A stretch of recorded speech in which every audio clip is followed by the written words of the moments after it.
Nabahira ng di magandang karanasan ang masayang pagbabakasyon abroad ni Catriona Gray kasama ang kanyang pamilya. Si Miss Universe 2018 nanakawan sa London at kabilang sa mga natangay ng kawatan ang kanilang passports. Ang iba pang detalye sa insidenteng nagdulot ng trauma sa dating beauty queen tutukan sa Showbiz Report na ito.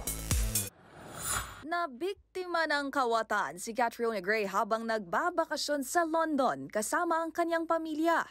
Sa Instagram, ibinahagi ni Miss Universe 2018 ang kuhang larawan sa basag na likod na bahagi ng sinakyang kotse. Paglalahad nito, nanananghalian lang daw sila bago dumiretso sa airport nang mangyari ang insidente. Labis na trauma naman ang idinulot nito sa kanila. Kabilang kasi sa mga natangay ng magnanakaw ang kanilang passports. Base sa mga naunang post si Queen Cat, nasa isang special trip ito sa United Kingdom para sa kanyang papa. Kasama rin nila dito ang inang si Normita Magnayon Gray.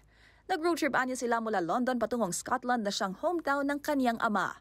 First time daw ni Cat sa Edinburgh, habang ito naman ang unang pagkakataong nakabalik dito ang amang si Mr. Ian Gray matapos mag-migrate sa Australia simula noong 7 years old ito o mula pa raw taong 1952.